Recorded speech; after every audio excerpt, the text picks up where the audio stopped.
Welcome into That's Boxing Podcast. I'm Dust. Hey, what's up? I'm Coach. I know you got to get back to the gym, so let's make this one a quick little episode. Pithy. Yeah, man. I slipped a couple punches.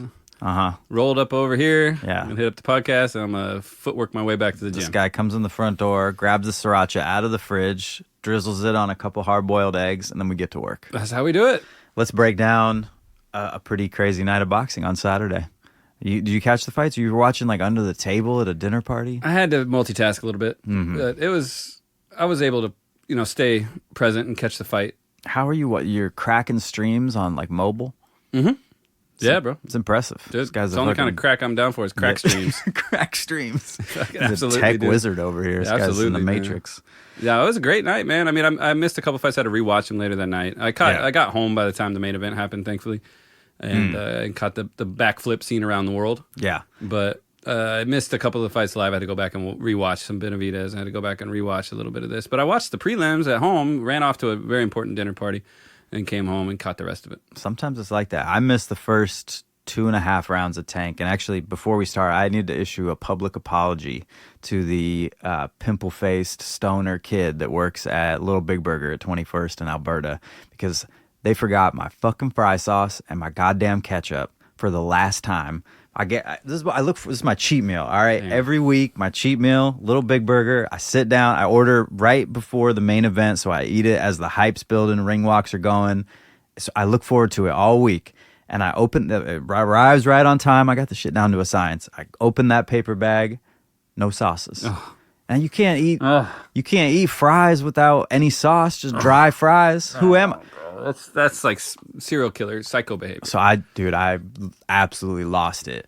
Jumped in the truck, drove up. Some red lights were ran. Some strange questionable driving decisions were made.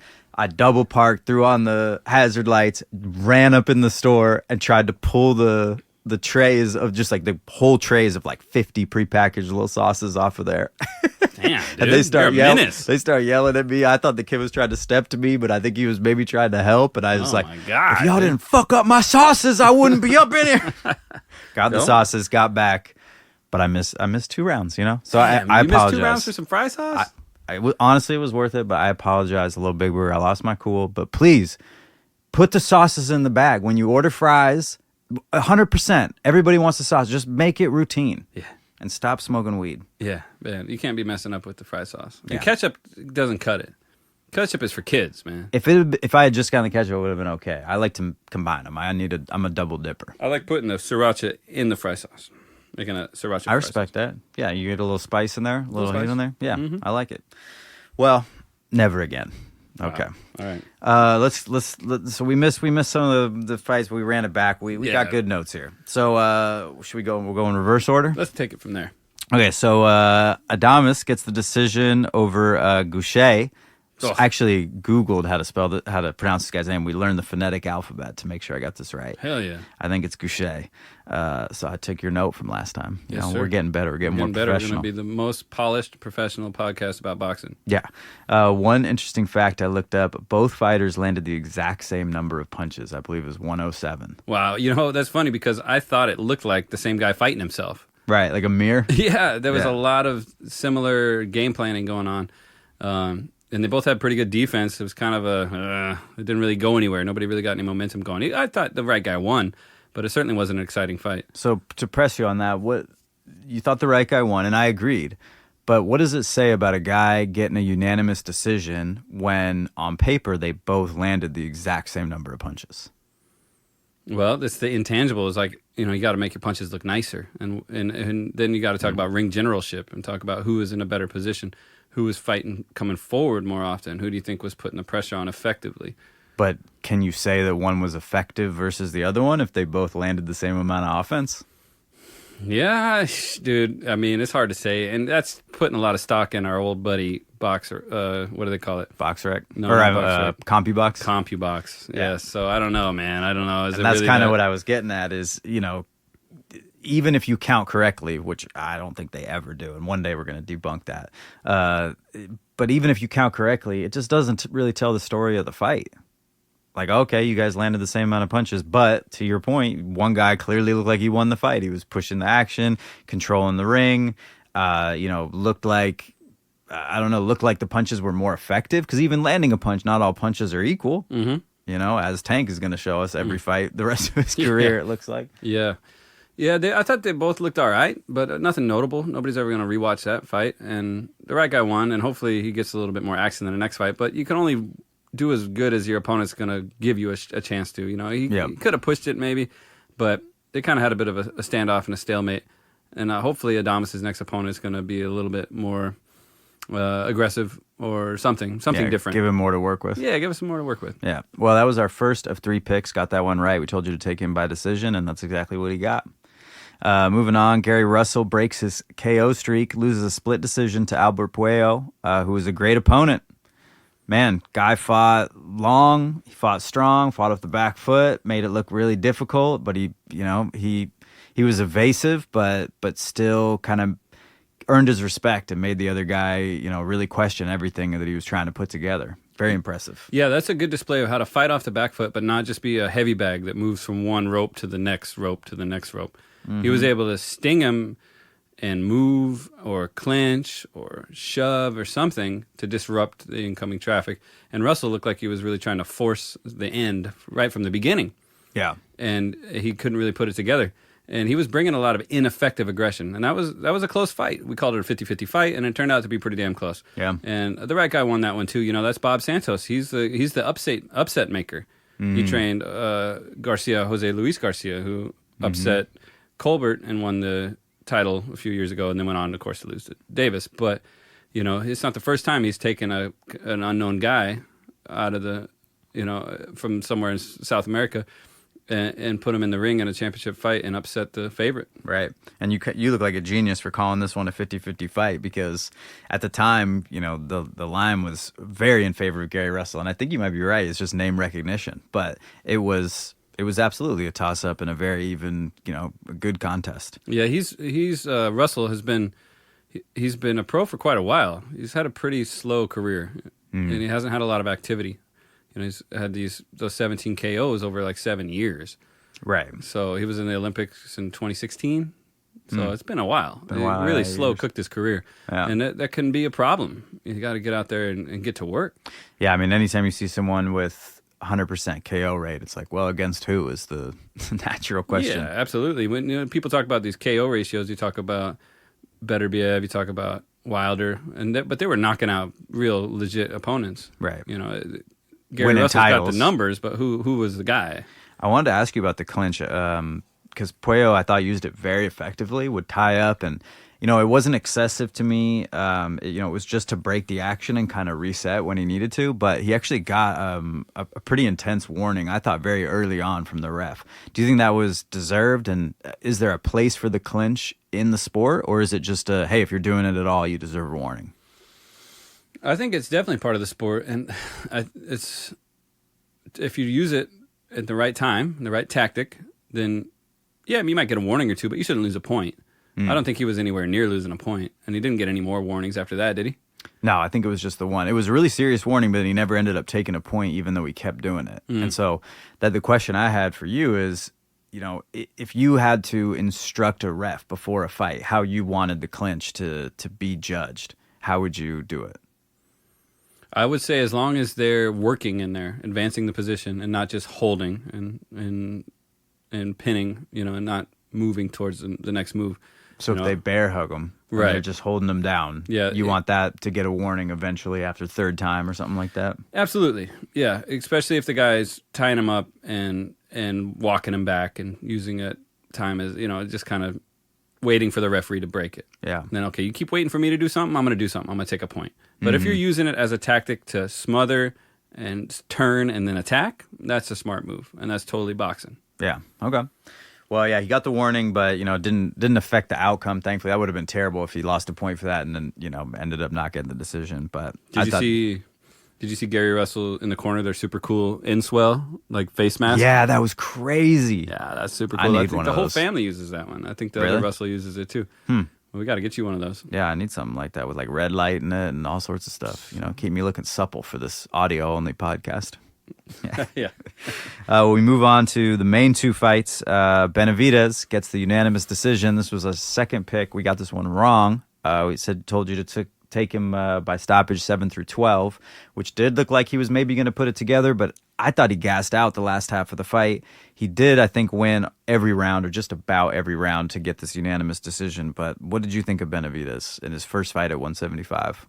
I thought he did great. He seemed to get tired there in the middle rounds, but he's definitely showed some improvement with his defense. He didn't just let Gvozdyk hit him with everything. Mm-hmm. He was slipping and rolling and moving his upper body real nice. Yeah, and making the guy miss.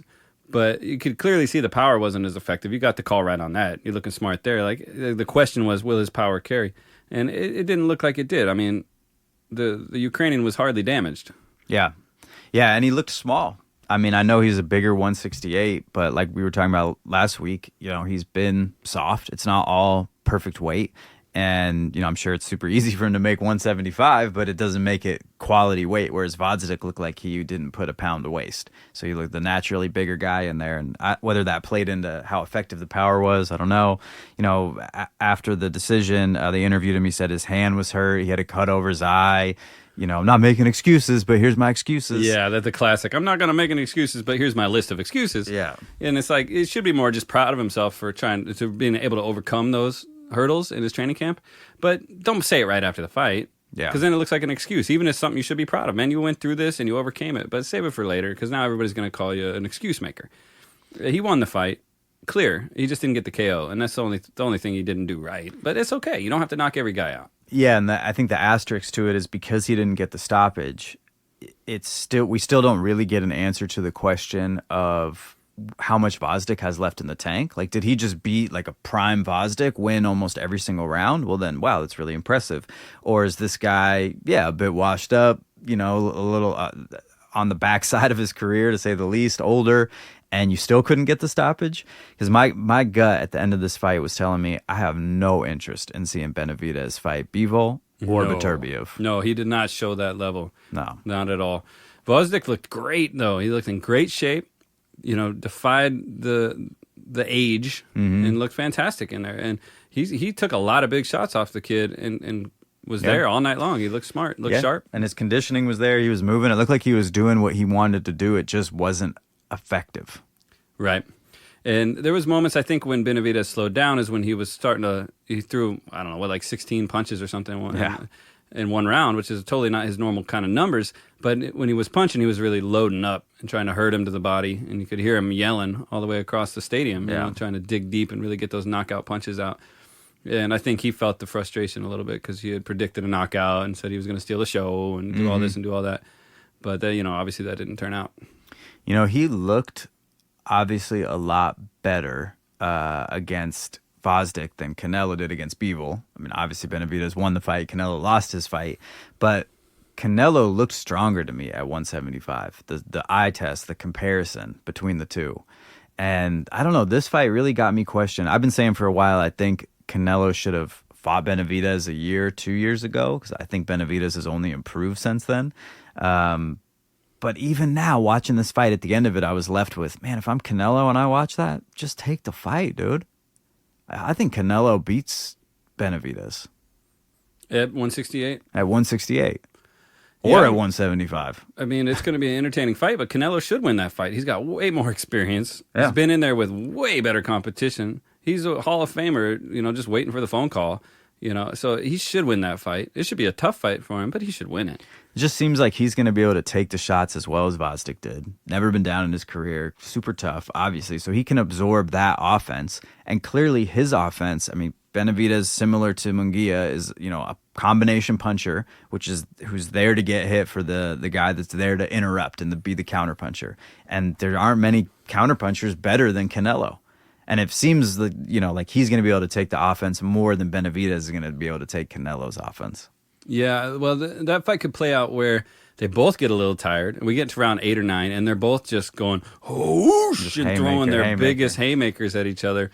Real mano-a-mano Mexican-style war. I mean, the world would go crazy for that. Sign me up. I would love to see it. Now you see that, he doesn't look so dangerous, not so much of a monster when he's in there with a world-class guy, a former world champion, like Benavidez just dealt with. So he definitely looks like something that Canelo could deal with, especially when he drags him back down to 168. Yeah.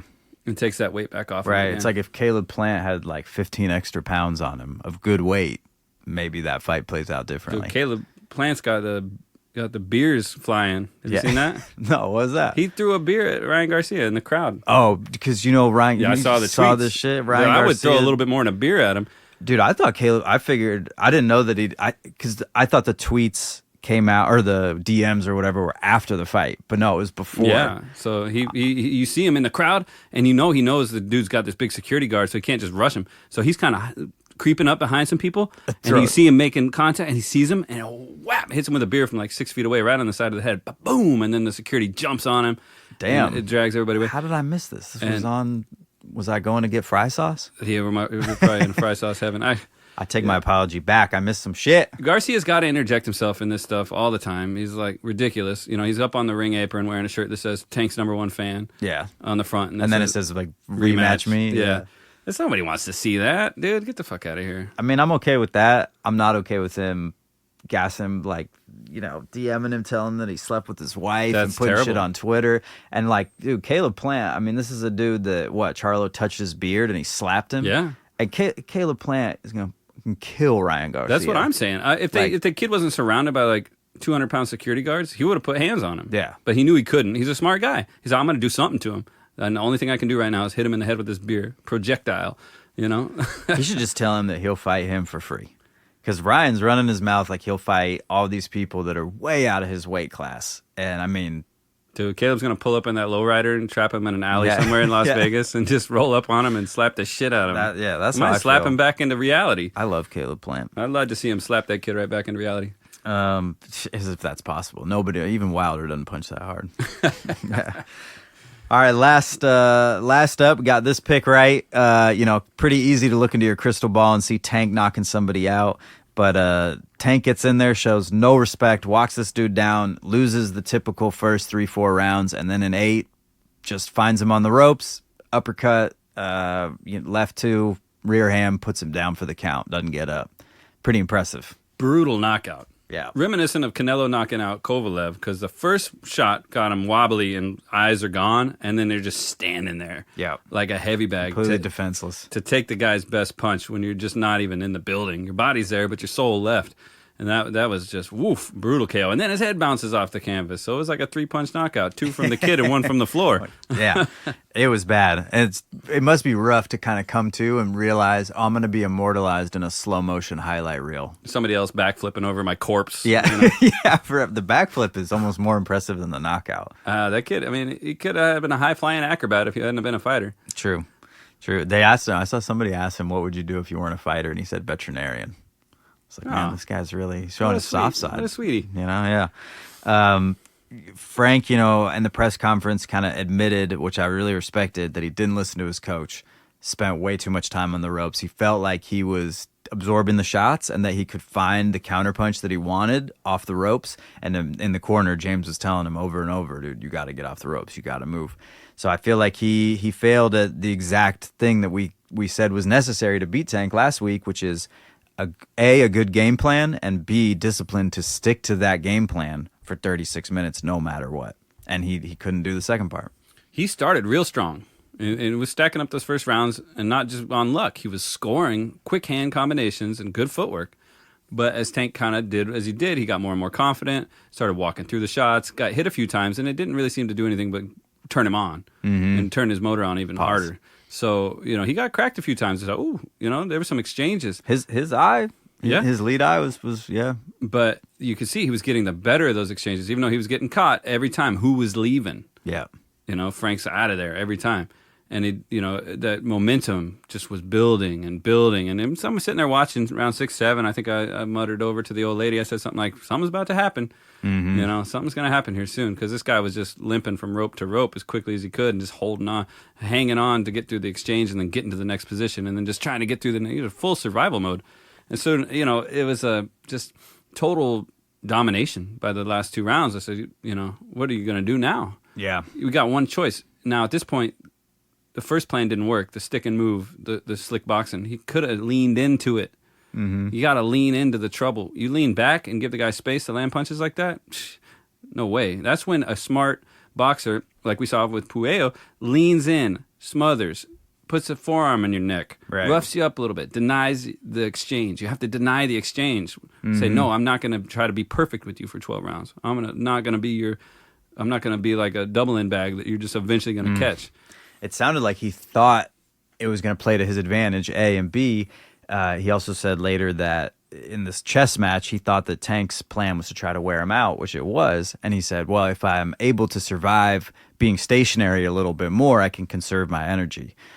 I understand that impetus, but it seems like if you don't have enough gas to execute your game plan for all 12 rounds, again, with a puncher like that, then you've lost before the fight's even starting. Just talking about Caleb Plant. That was his game plan against Benavidez.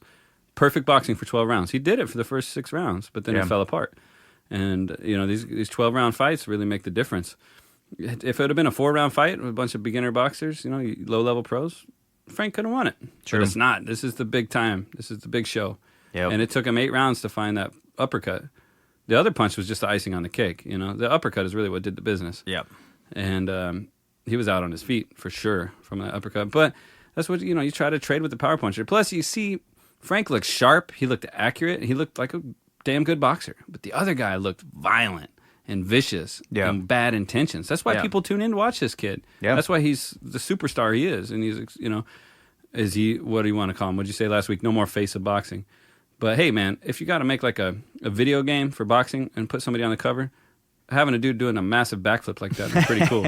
Yeah, I mean, it's a cultural event anytime Tank fights for sure. And that's because, to your point, not only does he have all of the skill, he has all the intangibles. He has the thing that someone like Frank Martin will just not find. There's no amount of training that you can do to learn how to just lift somebody off the ground with an uppercut with that level of explosive power.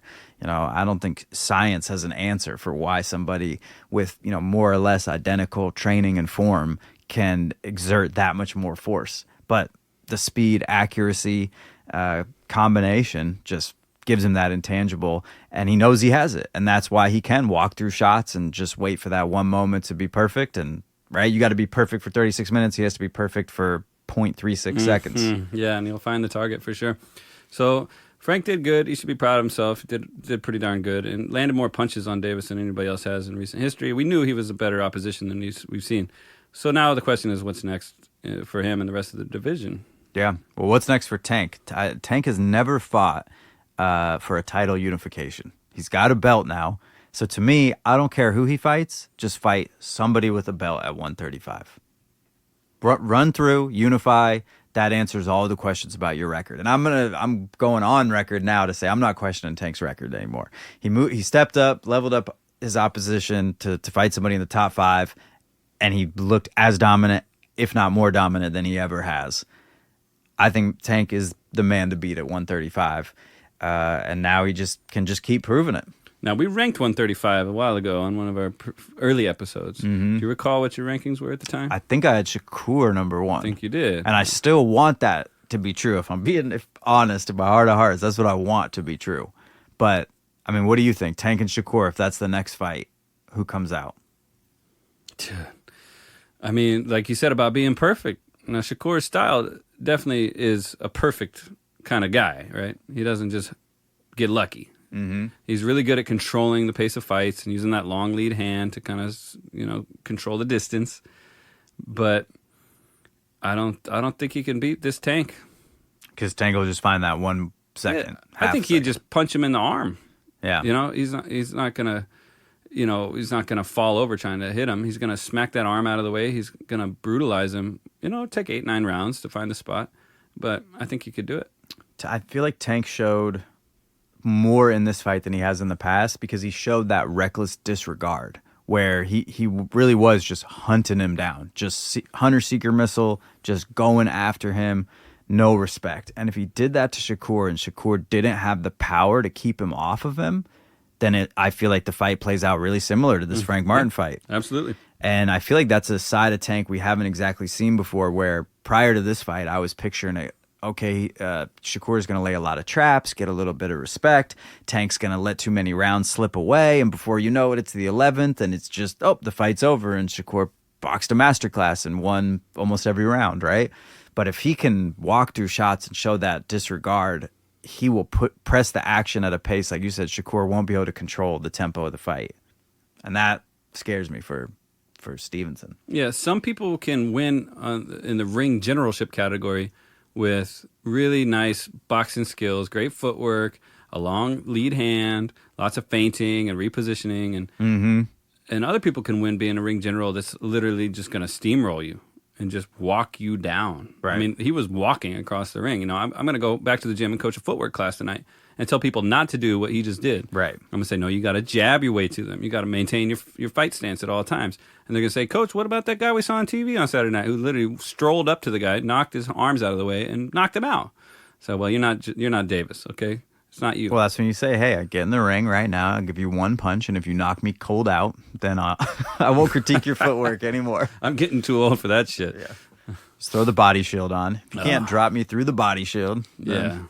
Yeah. I see it at the amateur tournaments. I've probably seen 3 or 4 times now where I'm walking in the hallway in the back of the Olympic trials or a local show or whatever, and I'll see some kid looking at his phone watching Gervonta Davis knockout highlights. Yeah. Getting fired up for their fight. And I'm thinking, kid, that's not what you should be watching. Yeah, right. That's not you. That's not. This is amateurs. This is a point system. Don't think you're gonna go knock this guy out. Yeah. I think at the Nationals last year, I saw like 1 KO and like hundreds of fights. Yeah. People don't get knocked out very much in the amateurs. So, well, you got pillows strapped to your hands. yeah, and a big old bucket on your head. Yeah. So, well, everyone immediately starts calling out Loma.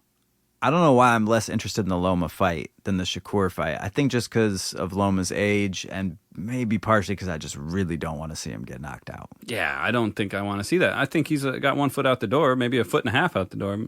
Yeah. So I don't want to see him come back for a big paycheck just for Davis to say he beat somebody legit. Right.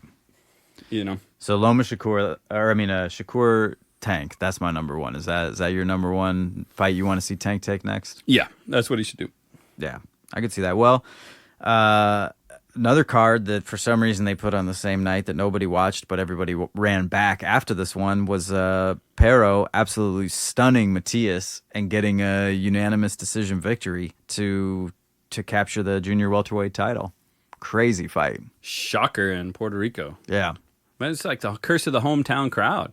True. Like Tito Trinidad was in the crowd like with his head in his hands. Like, what is he doing? Mm-hmm. He's dropping the ball for the whole country. Speaking of Ball, he reminded me of Nick Ball watching the fight. He just seemed like he had that relentless aggression, constantly punching, constantly right in front of him.